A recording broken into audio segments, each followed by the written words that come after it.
Hi friends, welcome to Rithya vibe. இன்றைக்கி நம்ம சொரக்காய் கடையில் தாங்க பண்ண போகிறோம். ரொம்ப சிம்பிள் மெத்தடு, டேஸ்டியாக பண்ணலாம். ஃபஸ்ட்டு பேனில் ஆயில் ஊற்றிக்கோங்க. ஆயில் சூடானதும் கடுகு போட்டுக்கோங்க. கடுகு பொரிஞ்சதும் அந்த எண்ணெயிலேயே 1 ஸ்பூன் ஜீரகம் சேர்த்துக்கோங்க. வெங்காயம் சேர்த்துக்கலாம். கருவேப்பிலை போட்டுக்கலாம்.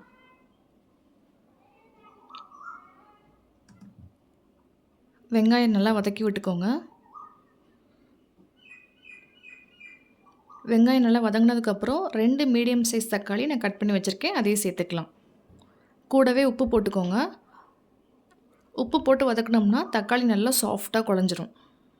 இப்போ இந்த வெங்காயம் தக்காளி நல்லா வதங்கினதுக்கப்புறம் நான் சொரக்காவை சின்ன சின்ன பீஸாக கட் பண்ணி வச்சுருக்கேங்க, நம்ம அதையும் சேர்த்துக்கலாம்.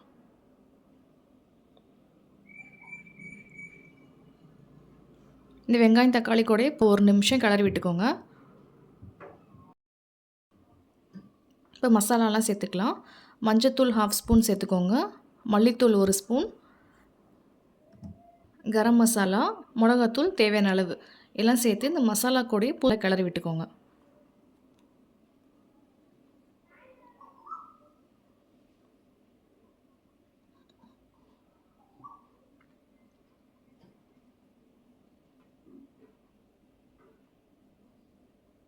நல்லா கிளறி விட்டதுக்கப்புறம் இது வேகிறதுக்காக நம்ம தண்ணி ஊற்றிக்கலாம்.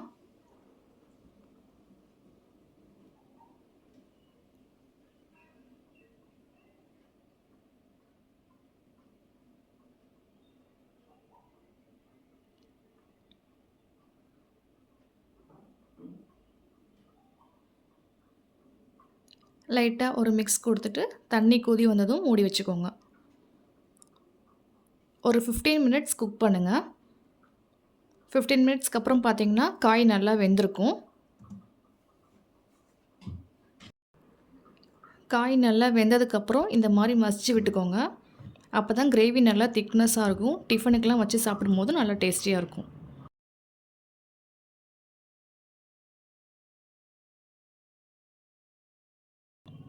பாருங்கள், நம்மளோட சொரக்காய் கடையில் ரெடி ஆகிடுச்சு.